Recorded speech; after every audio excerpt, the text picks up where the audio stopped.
नमस्कार दोस्तों, आज की इस वीडियो में हम आपको आरबीएससी 12th क्लास के हिंदी साहित्य क्वेश्चन पेपर 2022 के बारे में बताएंगे। तो चलिए शीघ्रता से हम वीडियो को आगे बढ़ाते हैं। यहाँ पर जो ये पेपर है ये हिंदी साहित्य का पेपर है और ये उच्च माध्यमिक परीक्षा 2022 का पेपर है। और समय की बात करें तो यहाँ पर टाइम 2 घंटे 45 मिनट दिया हुआ है। और पूर्णांक मार्क्स की बात करें तो 80 इसमें मार्क्स हैं और इसमें टोटल क्वेश्चन 21 है और टोटल पेज 8 है। इसके बाद यहाँ पर परीक्षार्थियों के लिए सामान्य निर्देश यहाँ पर लिखे हुए हैं।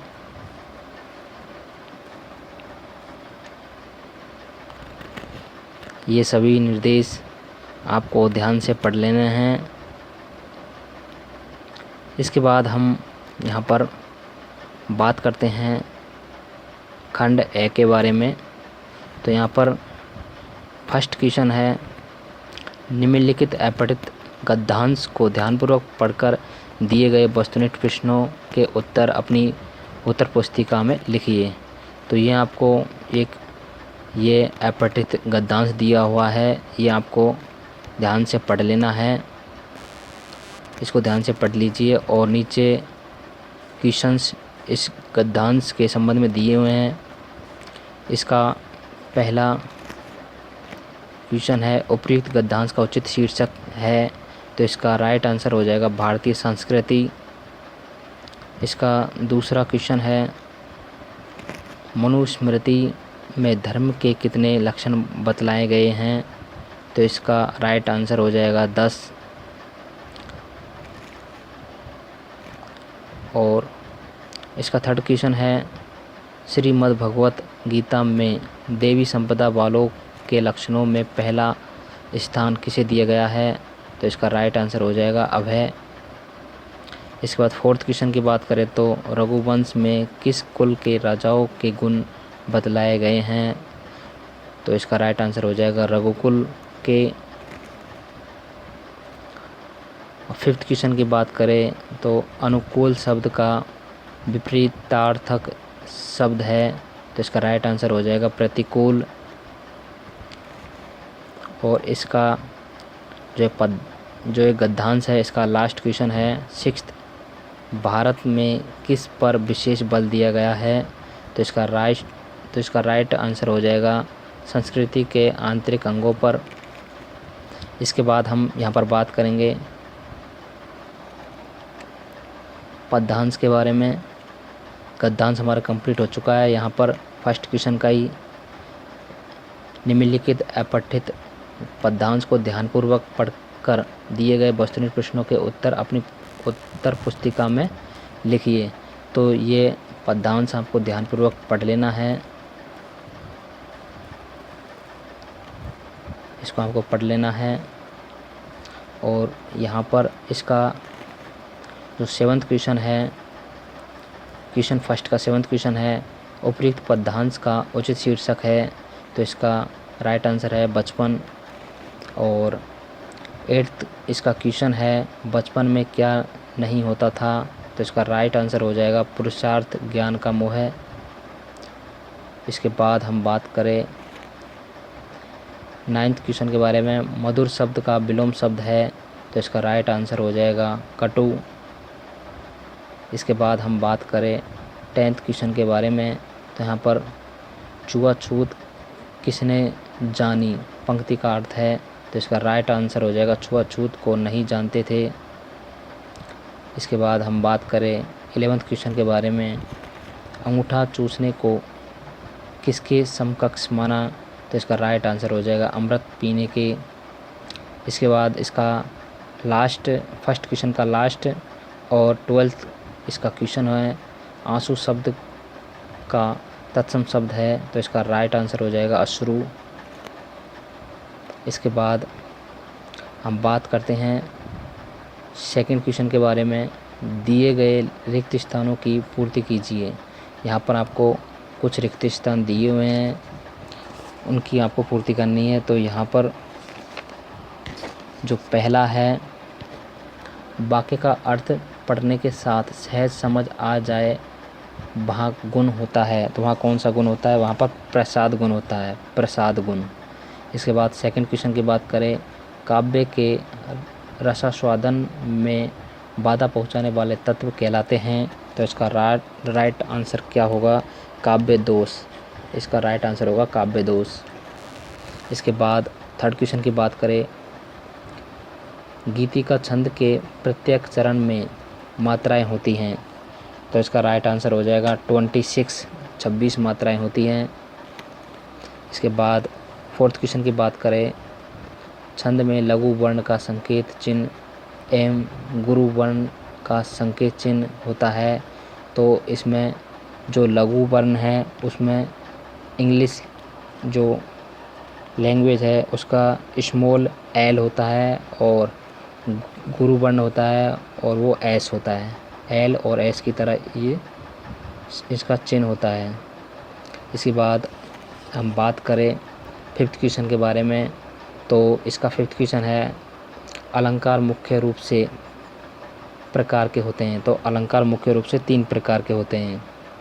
इसके बाद हम बात करें सिक्स्थ क्वेश्चन के बारे में, एक ही वर्ण की आवृत्ति बार बार होने पर अलंकार होता है, तो इसका राइट आंसर हो जाएगा अनुप्रास अलंकार। इसके बाद हम बात करें थर्ड क्वेश्चन के बारे में, तो यहाँ पर निम्नलिखित अति लघुतरात्मक प्रश्नों के उत्तर अधिकतम 20 शब्दों में दीजिए।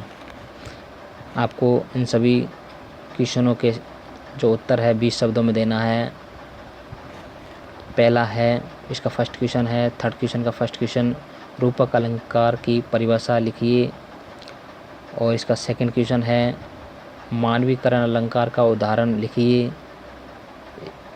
और थर्ड क्वेश्चन की बात करें तो जनसंचार के माध्यमों में सबसे पुराना माध्यम कौन सा है।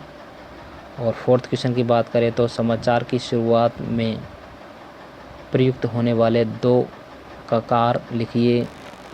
और फिफ्थ क्वेश्चन की बात करें तो विशेष लेखन की सूचनाओं के स्रोतों में से किन्हीं 2 के नाम लिखिए। और सिक्स्थ क्वेश्चन की बात करें तो यहाँ पर प्रसाद के किस प्रसिद्ध नाटक से कार्नेलिया का गीत लिया गया है। इसके बाद हम सेवंथ क्वेश्चन की बात करें यहाँ पर, तो दूसरा देवदास कहानी में मन्नू की बुआ का क्या नाम था। और यहाँ पर एट्थ क्वेश्चन की बात करें तो निराला को कवि के क्षेत्र में किस नए प्रयोग का प्रवर्तक माना जाता है। यहाँ पर नाइन्थ क्वेश्चन की बात करें तो भारत ने बचपन में राम कृपा की कैसी रीति देखी। और यहाँ पर 10th क्वेश्चन है, कविता के प्रमुख तत्व कौन कौन से हैं। और यहाँ पर 11th क्वेश्चन है, कैसे लिखे कहानी का पाठ के आधार पर बताइए कि कथानक के आम तौर पर कौन कौन से भाग होते हैं। इसका 12th क्वेश्चन है, नाटककार को नाटक लिखते समय सबसे पहले किसका चुनाव करना पड़ता है। इसके बाद हम बात करते हैं खंड ब के बारे में। और यहाँ पर एक निर्देश लिखा हुआ है, ये आपको पढ़ लेना है। प्रश्न संख्या 4 से 15 तक प्रत्येक प्रश्न के लिए अधिकतम शब्द सीमा 40 शब्द है। और यहाँ पर फोर्थ क्वेश्चन की बात करें तो रेडियो के लिए समाचार लेखन में किन किन बातों का ध्यान रखा जाना चाहिए।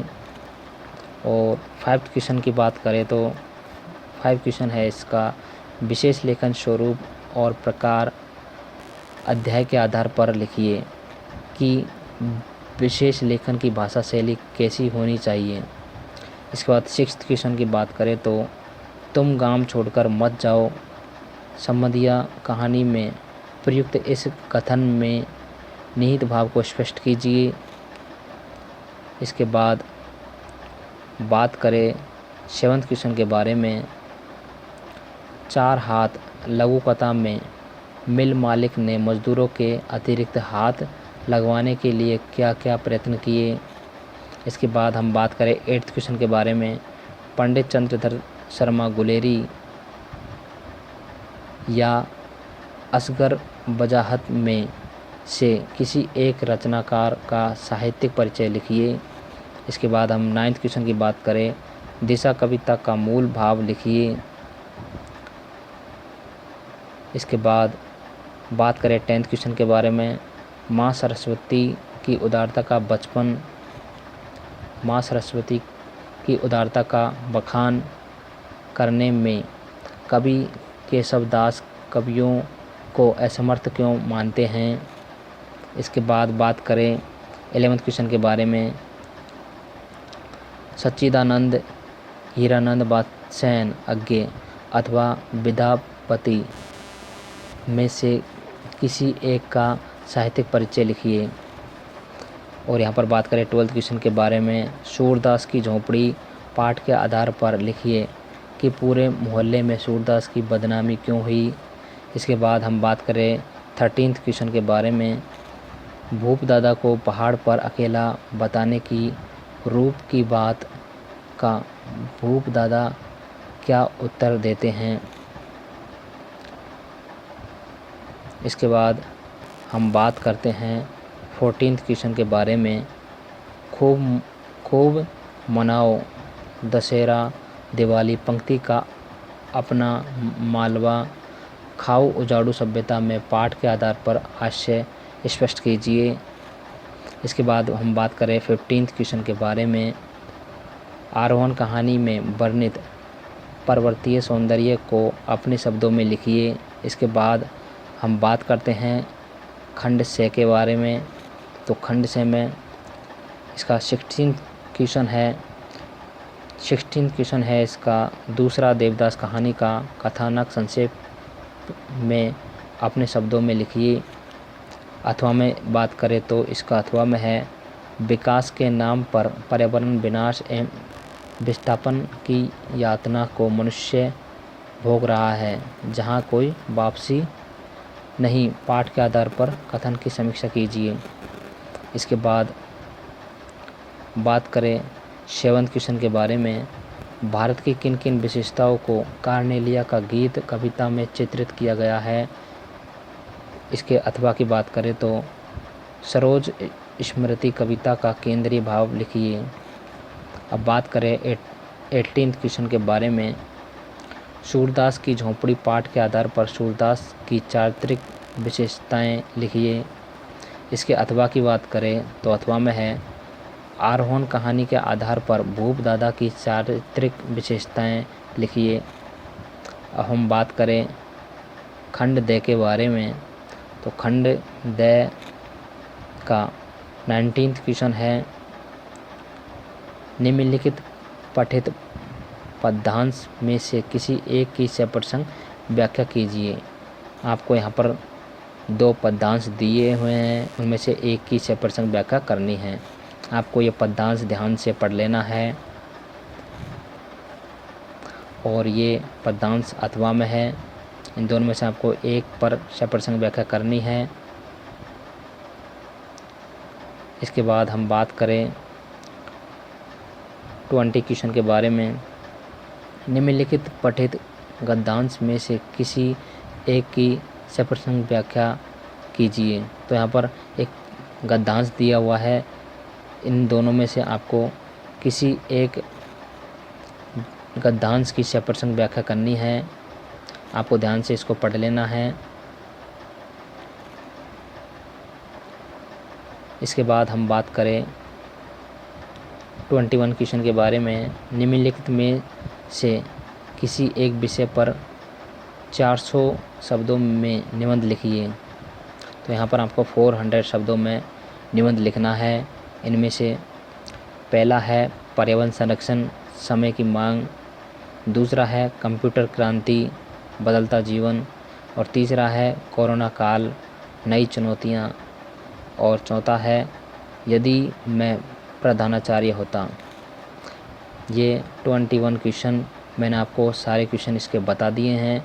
यदि आपको हमारी ये वीडियो अच्छी लगती है तो इस वीडियो पर कमेंट करना और इसे लाइक करना और हमारे चैनल को सब्सक्राइब करना। धन्यवाद।